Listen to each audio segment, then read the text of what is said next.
Bangkok and Kuala Lumpur can feel very similar at first, but what most people don't realise is that over time they can feel quite different. Because the real difference between these two cities isn't what you notice in the beginning, it's what slowly starts to build in the background and what starts to shape your daily life without you even realising it. After living in Bangkok and now living in Kuala Lumpur, I start to notice a pattern.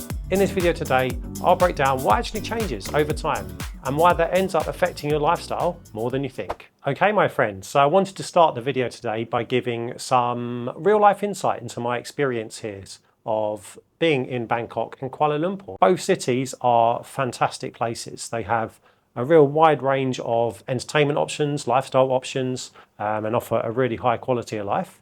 But one thing that comes to my mind is, there is a difference if you are staying in a place in the short term compared to the long term. If you are visiting a place as a short-term tourist, or maybe you're staying for maybe a month or two, you're only really going to see, most of the time anyway, the highlights of the city, right? You can think Bangkok, those magnificent temples, or whether you are going to Asok to enjoy Terminal 21 and other awesome shopping malls that offer such an array of entertainment options. In Kuala Lumpur, you can think about standout features such as KLCC, whether that's the park, going up to the top of the Petronas Towers to see that magnificent skyline view, or even perhaps later on this year when the Merdeka 118 Tower opens up.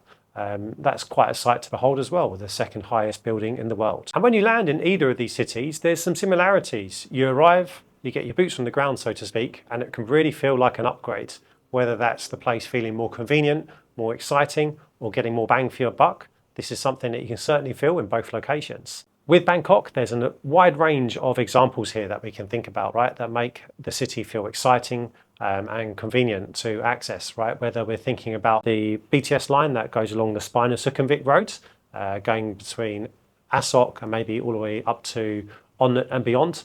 And you can think about also the wide range of street food options available, right? I mean, who doesn't like a good pad krapao?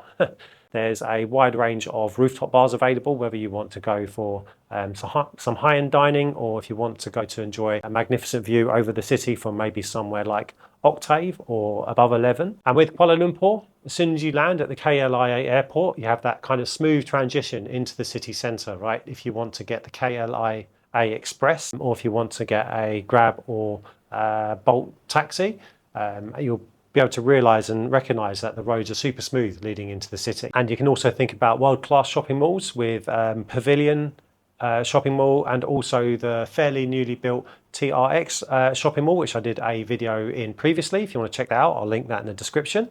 And also another thing that really stands out in Kuala Lumpur is the condos. You get really good bang for your buck in terms of the size of the condo unit, and then also the facilities that it entails with the gyms, swimming pools, and even kind of like wellness facilities that could be built in to it. But one thing to be mindful of is when you reside somewhere for the long term, there may be certain aspects of your lifestyle and daily life that may not pop up at first. It's not something that would really come up when you're spending your first few weeks here. It's more like something that may start to come up 2, 3, 6 months in. Because that's the thing when you're an expat and you are looking to find somewhere as a bit of a longer term base. Places on the surface level can feel easy, convenient and exciting, etc. Like these two cities with Kuala Lumpur and Bangkok. So these are the types of things that we're going to go into in today's video. And there's one thing in particular that really stood out to me over the long term, and I'll come back to that towards the end. And just to say, this is based on my own experience of living in both of these cities. So it might look quite different depending on what you're looking for. All right, let's crack on with the rest of the video today. Okay, so section 1, we're going to be talking about the first impressions and how there can be some sort of shift over time with both of these locations. So when you first arrive, it really feels like you've kind of figured something out, so to speak. In Bangkok, you arrive at Suvarnabhumi Airport, you get a Grab taxi directly from the airport, and it takes you straight into the energy of the city. You've got the food culture there in the food courts. You can also think night markets and the 7-Eleven culture. And with Kuala Lumpur, you can think about the excellent infrastructure they have here with those really well built highways, a really decent MRT and LRT infrastructure. You can think about all the kind of like different sub-neighbourhoods as well, whether you're thinking about Bangsar, Mongkiara, maybe even TDDI. and there are some really fantastic kind of more local shopping malls that you can go and check out. And the mall culture here in Kuala Lumpur is something that's really popular and stands out as a feature of the city. And you may start to find yourself thinking something like, you know, why wasn't I living like this before? But well, my friend, one thing to be mindful of is that you want to know that there is a contrast between the two places to be aware of. And this is something that can have an effect in the long term. With Bangkok, you can think of it as this place that has a constant buzz and stimulation. You can think about things such as the Asok rush hour time, the busyness of the BTS, also the constant weaving of motorbikes through the traffic, and yeah, just kind of like this constant buzz and energy that you would associate with places of Bangkok. Whereas with Kuala Lumpur, it comes with this kind of like calmer and softer energy. You can still get the buzz of the city if you go down to KLCC or if you go to Bukit Bintang, but at the same token, you have wider streets, maybe like a calmer flow of the traffic, and also in certain neighbourhoods, maybe more walkability. And that's certainly something that features in places like Mont Kiara or Desa Park City. And yeah, it's just important to know and be able to distinguish the differences between the two cities. And that's the thing, my friends. On one side of the coin and in one hand, they can feel quite similar at first, and there's some similarities, right? You can think about grab food deliveries, condo culture, street food culture, and also the shopping malls. And on the other hand, you kind of have to be aware of, it's not really how they feel at first, but what's really interesting is how the feeling starts to change over time. And that's the real difference that will start to show up.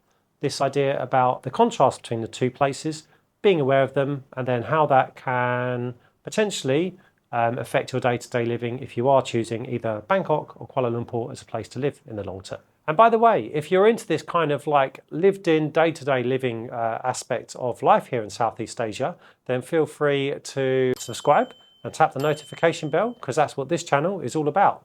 All right, let's continue on to the next section. Okay, my friend, let's take a bit of a deeper dive now with Bangkok. And it's that first feeling of excitement when you first land in a city like this. And one of the reasons for this that I believe is that there's such a wide range of things to do and there's always something happening.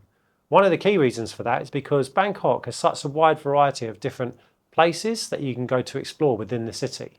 I mean, heck, I was living there for a number of years and there's still parts that I still haven't explored. You've got the central Sukhumvit line, where you have a number of different neighbourhoods sprawled along there. Asok, Pompong, Tonglaw, and Onnut. And then if you go further into the old town, that's where the Khao San Road area is. You also have kind of like the financial area district, where there's a lot of office places to go and explore around there. A lot of good restaurants. This is the area of Saturn, and then further across from there you have Silom. You can think about the nightlife as well. Tonglaw or Ekamai, they have a lot of different types of bars and clubs to go and experience. You have weekend markets such as Chatuchak, sprawling markets, even that are open in the daytime. You can get a wide variety of different things for your home, or if you want to get some souvenirs, those are things that you can get from these types of markets. And especially when you first live there, you may find after a while you're going to be constantly getting invited to stuff. And these are the reasons as to why people may really initially love it, especially at first. But then after a while, one thing to be aware of is that there is a shift. All of this kind of stimulation and buzz and range of activities starts to become like a normal baseline. And you may find yourself after a while finding it pretty normal to go to like a really big bustling night market. And you know, it may become just like the norm to use Grab and the BTS to access the different parts of the city. So yeah, I'd say that that novelty, it stops becoming like a constant stimulation and it just becomes kind of like a normal baseline that you manage to scaffold around the way that you want to live your daily life. You may also find that there may be a certain degree of lifestyle drift where you unintentionally fill up your calendar with a variety of activities, but without building the momentum that you're looking to achieve on whatever it is that you're trying to develop in your life. And look, there are people out there who will find this as a great environment to operate in.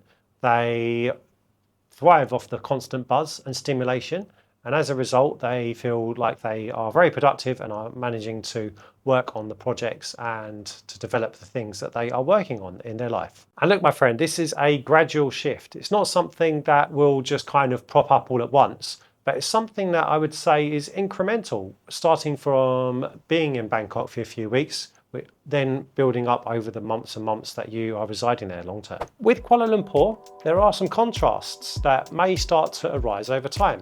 It may not be something that comes up initially, but it's something to be aware of. You can think about things such as kind of like less street energy if we're comparing it to Bangkok. Also perhaps a quieter and more refined nightlife. This idea about the energy of the city being calm and less of a constant buzz. And apart from when you are going to those main sites around Kuala Lumpur, think KLCC, the Merdeka 118 tower, and also those different sites you'll see around the city if you were to attend something like a KL hop-on, hop-off bus tour, there are fewer wow moments if we are comparing this to Bangkok. And with Kuala Lumpur, there can be a tendency sometimes for it to feel a little bit underwhelming for some people perhaps. And this may never change. And like I said at the start of the video, it may be something that doesn't hit you initially to begin with, and this may not change for people over time. And there may be a shift that becomes apparent over time, my friend, and that is the value that the city gives you.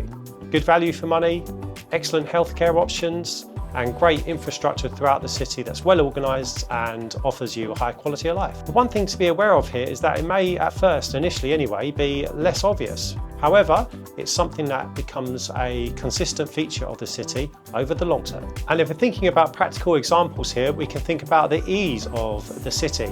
English is widely spoken everywhere. Grab is consistent, and there are other e-hailing apps such as Bolt and even AirAsia Move that operates out of Kuala Lumpur. In terms of space, you will get bigger units generally for the price that you pay. And then also in terms of at night time, it is a bit quieter around the streets. You can take a gentle stroll around popular expat neighbourhoods such as Mont Kiara and Desa Park City and other areas around Kuala Lumpur, and it will have kind of like a calm, steady feeling to it if you take a walk around your local neighbourhood at night time. I would say that things here feel manageable.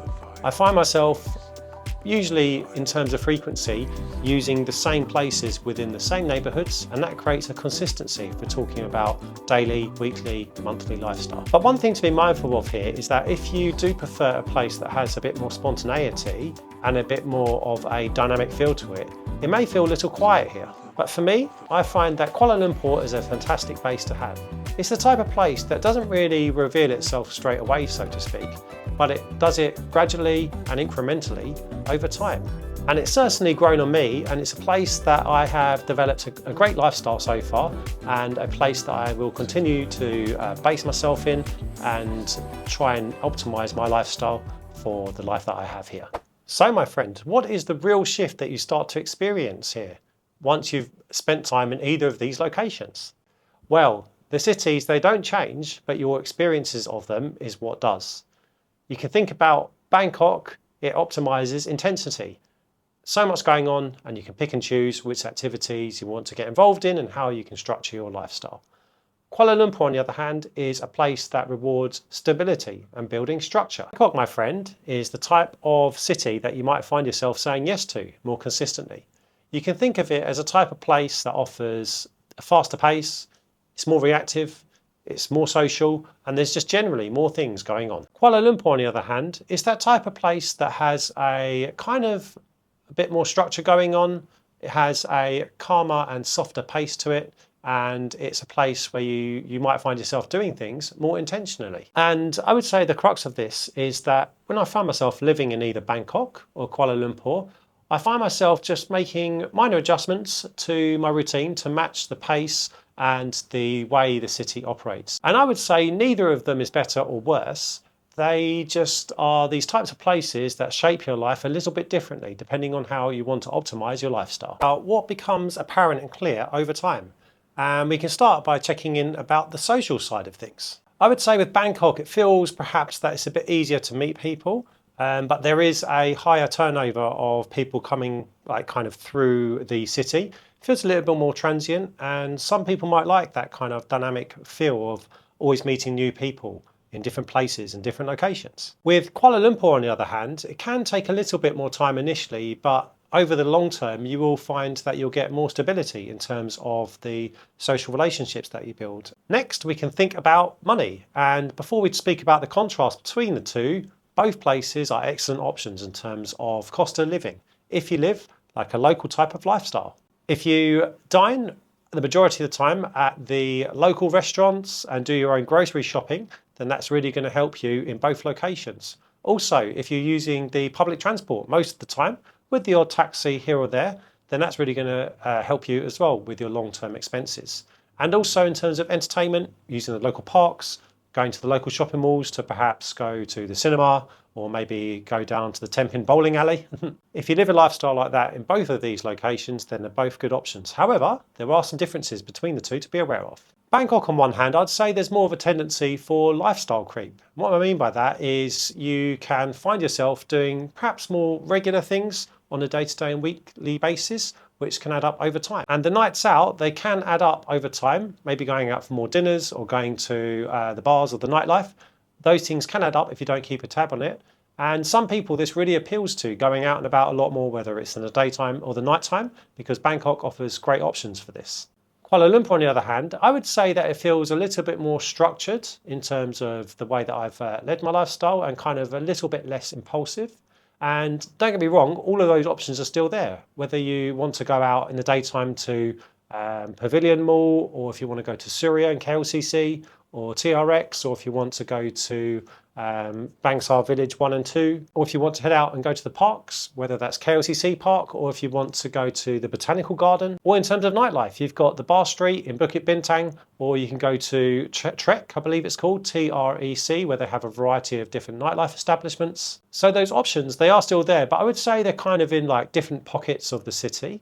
And I would say the key difference between Kuala Lumpur on this point and then Bangkok is, if you're familiar with Bangkok, you have that kind of whole spine of Sukhumvit Road where you've got the BTS, and it's kind of like literally connected like that throughout the city. Whereas, like I said, in Kuala Lumpur, you'd have to kind of make conscious efforts to travel from place to place to go to these different options throughout the city. So like I said before, my friend, these are things that may not become apparent at first, but they will start to kind of trickle and filter through the longer you stay in either of these locations. And those things do matter in the long term, depending on your own circumstances and how you want to structure your lifestyle. And if you are seriously considering Kuala Lumpur as a place to reside to in the long term, then do feel free to check out my Mr. Henna's Starter Pack 2026.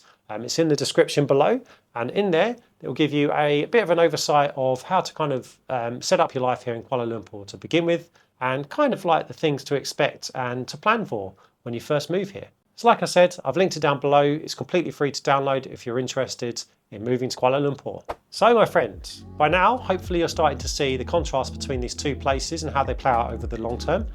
One side we've got Bangkok. It's reactive, it's stimulating, and there's always something going on. Kuala Lumpur, on the other hand, is more structured, calmer, and has a softer energy to it. And depending on which city you are deciding to spend your time in the long term, or if you're trying to balance your time between both locations, these things are important to take into account and will have an impact in terms of how you live your life in the long term. So when people ask me about, which city would be better for me to live in, Bangkok or Kuala Lumpur?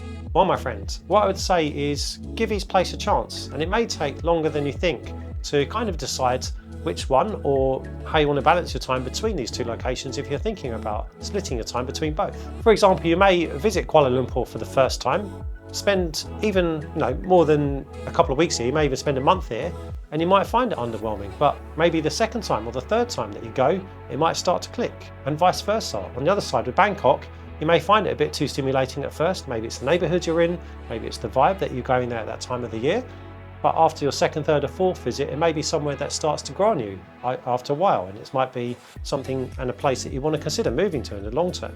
So, take your time to spend time in both as much as you can. So with both of these places, you will find that you'll have some first impressions, but let them play out over the long term and try and spend time between both locations as best you can, before deciding to really put long-term roots down, so to speak, in either of these locations, because that will help you make better informed decisions about which place you want to spend your long-term living in. And just to say, this is my own experience of living across both cities. Everybody's situation is different, so it's always worth doing your own research and speaking to the relevant professionals before making any big decisions. So I'm curious how you found it over the long term. Did one start to suit how you want to live your life and lifestyle more? Or do you think it just comes down to personal preference? Feel free to join the conversation and drop a comment below. And that, my friend, is Bangkok versus Kuala Lumpur, what you don't expect over time.